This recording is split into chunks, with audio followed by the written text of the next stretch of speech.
Welcome, ladies and gentlemen, to episode 2 of Football Insights, which is termed the pitch perspective, where we are taking an analytical view into the AFCON tournament that is currently happening in Morocco. I think this episode is a bit more juicy because we got the goals to discuss, we've got the actual trends and patterns that we've seen in the games. We might not have the upsets that we hoped for, but we still have really good football that took place. There are 5 of us on the panel today.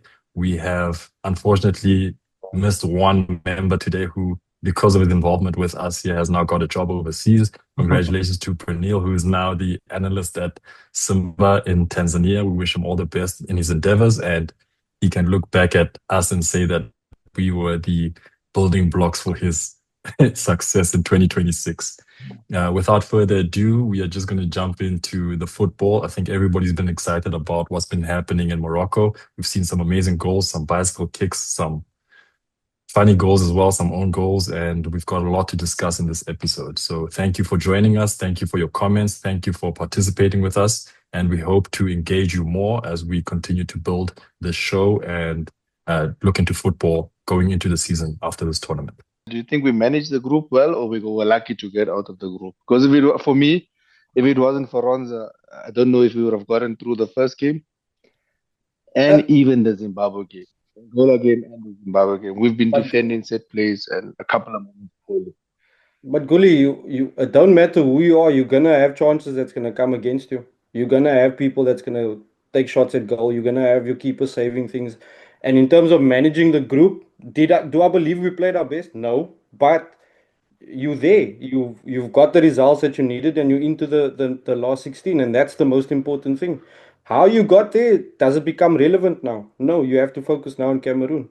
And that's, in my opinion, when I was watching, I don't want to get too deep into it, but when I was watching, there was a lot of frustrating moments where it's like unforced errors and things like that.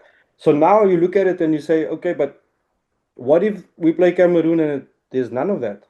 And it's just we go. What kind of game do you have then? So I still think that we have a quality. And to answer your question, did we manage the group well? Yes, because we ended up being second in the group and qualified. We beat Zimbabwe. Yes, it was tied 3-2. We lost to Egypt, but okay. Angola was also a tough game, but you still got the results that you needed to go through. So did we Uh, manage it? I I disagree with you, Carl. I don't think we managed the group well because even in the first video we spoke about what the path is going to be if you finish second. And we knew that if you finish second, you have to play number 2 in Group F. And then after that, you're going to have to play the winner of the match between Morocco and whoever they play. So Morocco. how many good games are you going to put together just to get to the final? Okay, You're so you're gonna have to beat Cameroon or Ivory Coast, but we know now it's Cameroon. And then obviously, I don't want to say it's definite Morocco beat it's Tanzania, right? But Mm.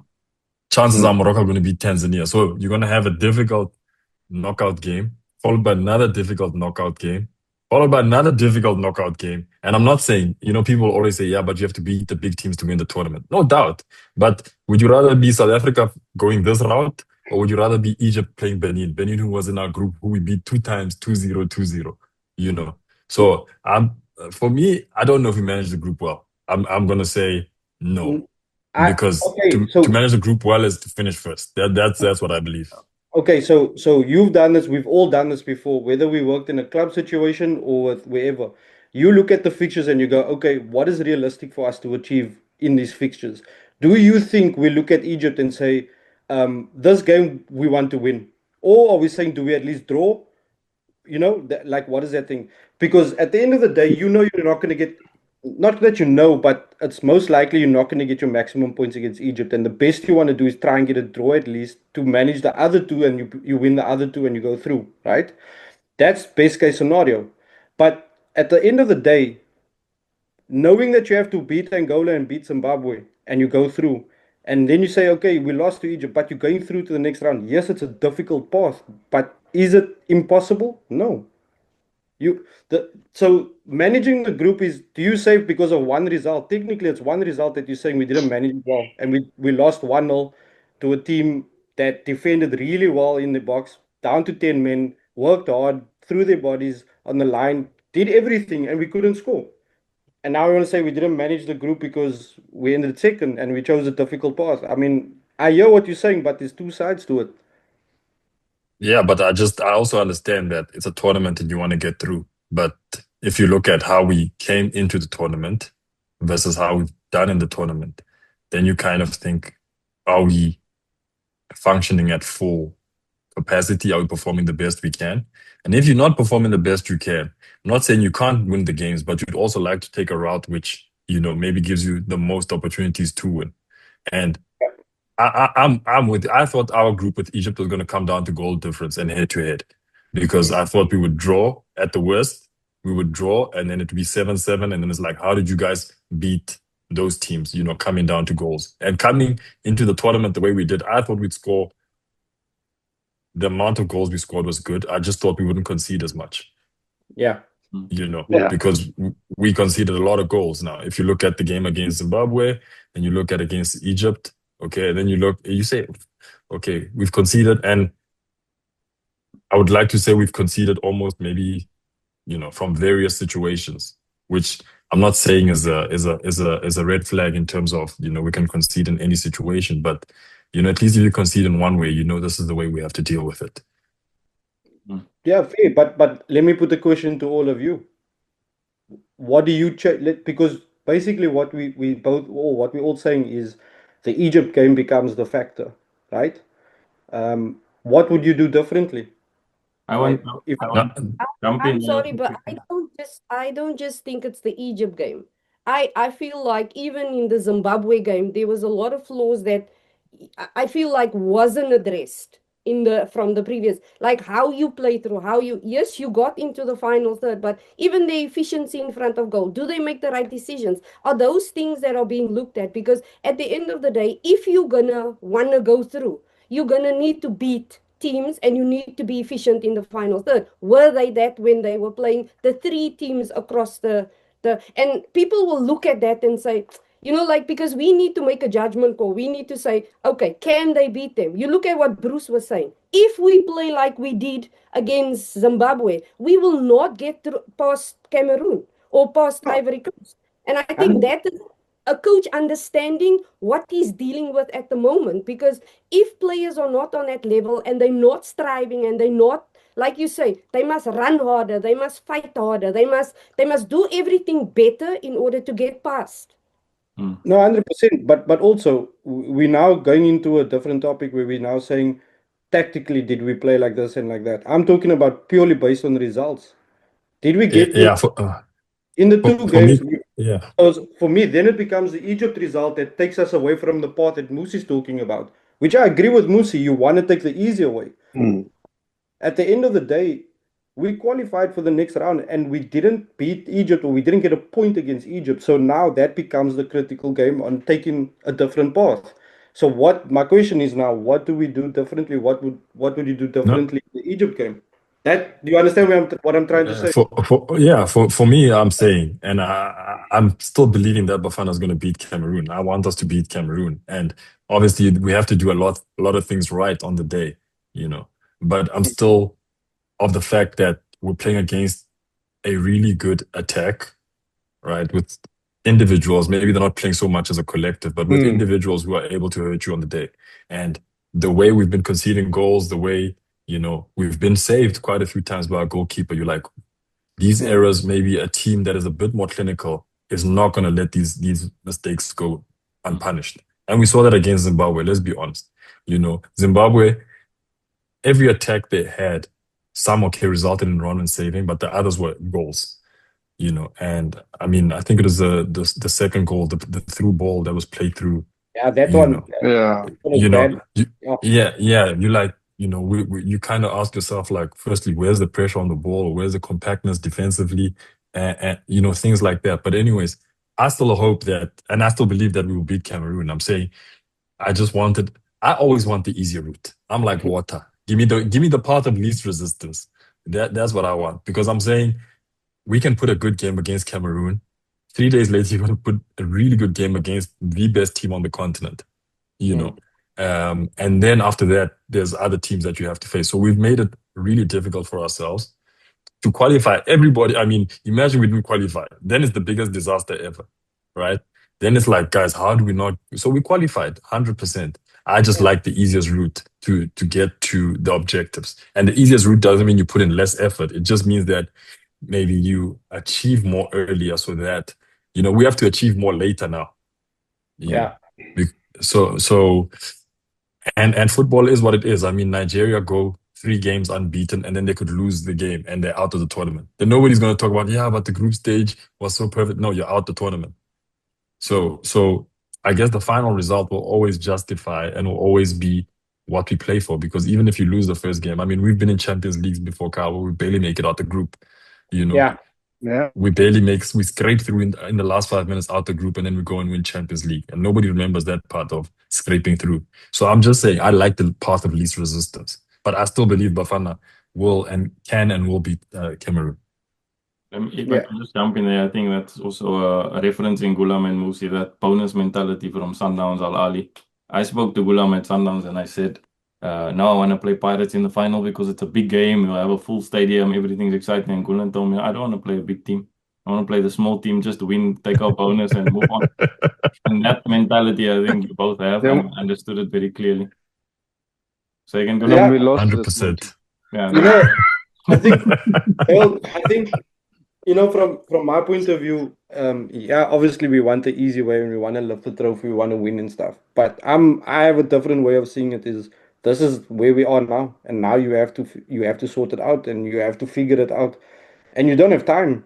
Guys, how it is to be inside that hotel now, running around trying to figure out what to do, how to do it, all these things, looking at the opposition, all those things. Now you in this position, now you must find a way to deal with it. A little bit to Carl's point is we have a knack of wanting to make things difficult and doing things the hard way and playing the bigger teams.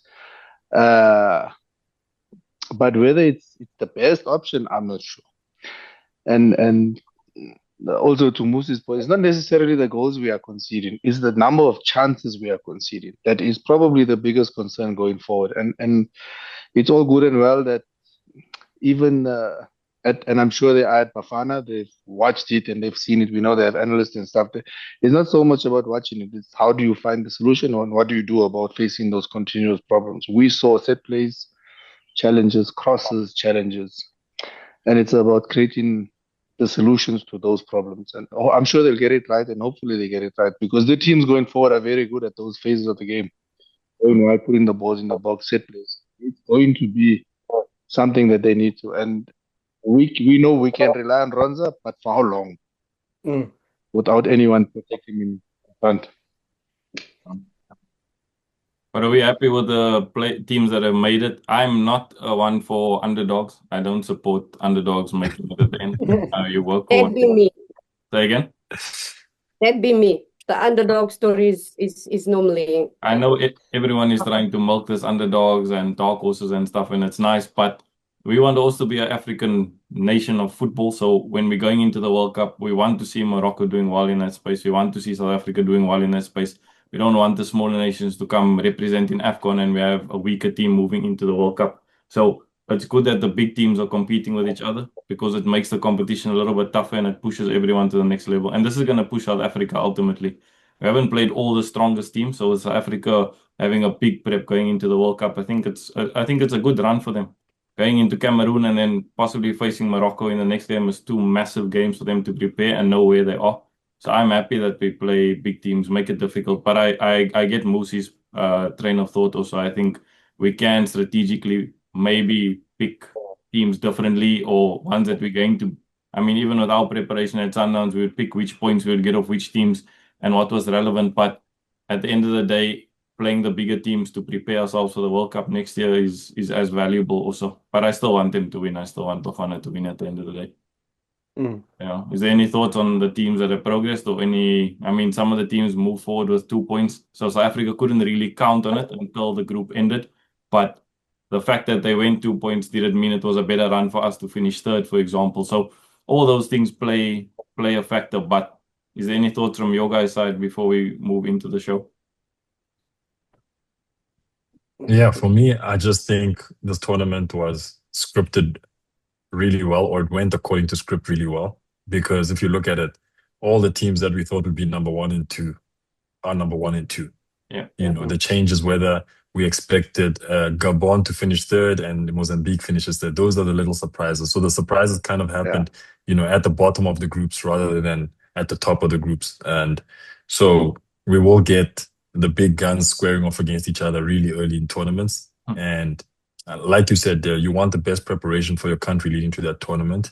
I also believe that you can have both. You can still have the path that leads to maybe that goal the easiest, and you would still face the bigger teams, because it's impossible not to play a big team in a quarterfinal, semifinal, or final. But again, another nice thing about finishing first in a group, not saying that it's a guarantee that you're going to win because you play against a lower ranked side. But also, if you have players who have been suspended, you don't miss them as much in that game as when you come to like a critical game already out the group, and maybe you're missing 1 or 2 players, And we've seen with some teams where they've gotten red cards in the last game, or the players have gotten the second yellow in the last game, and now you have to prepare for this first critical knockout game, maybe without really important players. Thank you for that, Musi. I'll just go straight into looking at Group A. We had Morocco, Mali, Zambia, and Comoros. I think it was a very interesting group, but as we predicted, the top 2 teams to be Morocco and to be Mali, also being the best game of the tournament, very tactical in terms of their setup. I think it's one of the games where Morocco also struggled a little bit to build up from the back and ended up going direct in fear of Mali. So I found that game to be the most interesting in the group, with 2 massive teams playing against each other. But what I found interesting was also to Comoros to start against Morocco and play in their formation of the 5-4-1, which sometimes jumped into a 4-5-1 as the game went on, trying to play on the counter-attack, but giving Morocco so much space to be able to move the ball from right to left, find spaces in the pockets, and be able to penetrate whenever they had a chance. They had plus 35 crosses in the game as well, which then told me that maybe Comoros was not ready in terms of shaping the opposition. So they didn't really know where they wanted to have Morocco. So that I found to be one of the problems. But then they went on to go and draw the next 2 games, which I think was incredible for them as well. And then pushing Zambia to the bottom of the table, which was very unexpected. A very strong Zambian team with a lot of local players, but still very strong in terms of the profiles that they have. When we moved into the Mali team as well, some of the things I found interesting with Mali was that sometimes they would have a defensive line, a midfield line, and they would have no strikers on the final line. So it's almost the false 9 concept that they would try and use. It sometimes 3-4 players in midfield, and Morocco didn't know how to manage that. But then it also didn't allow them to advance. So it's some of the trends that we picked up through the tournament, other teams as well, and how we shape up and how we behave through these games. And those are the things that we want to dig into with the shows coming up when we look at different leagues and different formats of playing the game. But the one team, again, I just do want to focus on is Morocco. I think their structure was brilliant. I mean, when Al-Kabi came in afterwards, it was impossible to take him off. He gave them a lot of depth in the team. But Amrabat, for me, I'm going to say from the beginning, Diaz is probably the best player of the group with his 1v1s, his duels, attacking, scoring 3 goals in the tournament. I thought was brilliant. But Amrabat, again, just gives that team so much balance.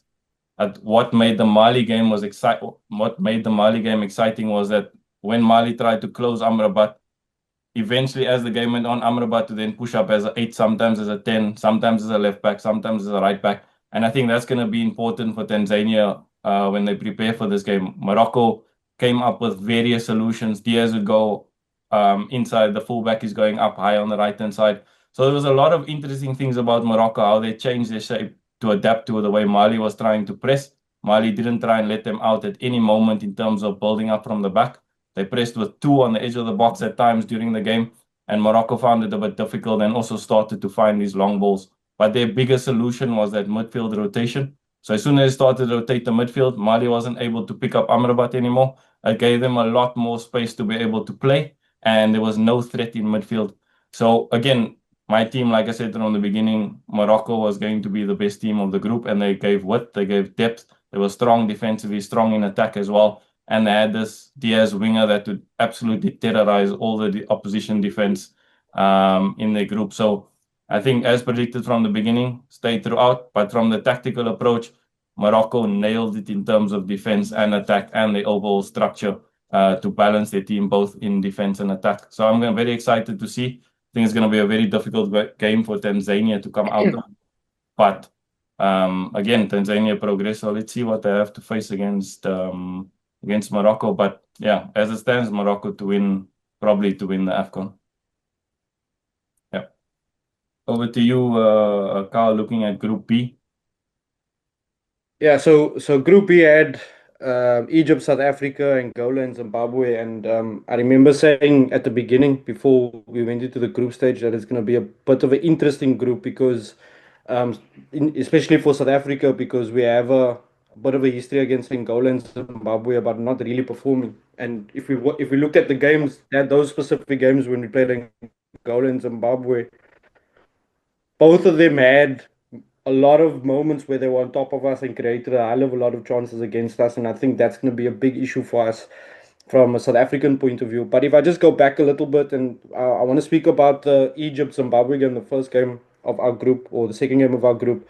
In that game, the way Egypt started the game, I felt that they're going to be a force to be reckoned with. And then also the way they kept the ball, they kept penetrating, they kept coming forward, dominating the ball and dominating the spaces, if I can say it like that as well, where they literally controlled the game inside the opposition half, but never really looked to go, like they didn't look like they were going to score three or four. They just had the ball a lot. But then they also made a very interesting sub early in the first half of that game where Mamouche then dropped from the 9, went to as a 10, and then they put on the Mustafa Mohammed that went on top as well. So they changed the shape a bit against Zimbabwe as well, which was quite interesting. And then also against Bafana, starting with a back five, defending with a back five is something we spoke about in our on the side where we all felt that it was a bit out of their nature, or not based on how they would want to have played or approached the game. But they came with a back five against us, and it was a bit difficult. And then with them getting the red card against us, you really see the North African mentality of trying to hold on to a win. Every cross we tried to put in there was cleared. And sometimes you have to win the game ugly, and sometimes you have to do those kind of things and play on the counter to win. We spoke a bit about South Africa managing the group and things like that, but that's what Egypt did. They were able to look at the result, 1-0 up, one man down, defend, and we make sure we don't concede. And they threw their bodies on the line and made sure we didn't score. And that's a problem, you know. For me, one of the games that I felt was a good game to watch was actually our game against Angola. I feel that we dominated. We played really well, especially at the beginning of the game, but allowing Angola to kind of bring back that pressure and us dealing with that pressure. And to be honest, it looked like we were going to concede about 3 or 4 goals against Angola because that's the chances and the quality of the chances they were creating against us. And I think Gulam Musi said it where Ronwin saved us quite a bit in this group stage, and it's going to be a worry going into the knockout. But I still back South Africa to do well. One of the players that I really enjoyed watching, especially from Bafana, was Lau Foster. I think that he's added this different dynamic to his game where he knows and he understands his body and knows how to use his body in that attacking third where he can hold the ball up really well and he waits for the moment to release. You know, a lot of our players they like to hold the ball, but releasing it is also the timing of that release becomes important. And I mean, he did create a couple of chances. I remember the one that stands out was Modiba's chance where he took a shot straight to the keeper. Lal did really well, and obviously 2 goals, 2 assists in the group. It's really good. And another player that surprised me quite a bit was Moremi. When he came off the bench against Angola, he really had an impact. Lots of speed, very direct, tries to go forward, looks to go forward, very attack minded. But also the work rate, the to come back, to defend, to close, to press. I was quite impressed with him, and I felt that he brought something different, not different, but he took his opportunity and he was able to do really well. And he was also amongst the goals and assists as well, and played a big role in our attack. So overall, I think we've kind of predicted that this is how the group is going to end with Egypt, South Africa in 1 and 2. I even said that it could go either way. Angola and Zimbabwe in the finishing third and fourth. So uh, yeah, it was for me the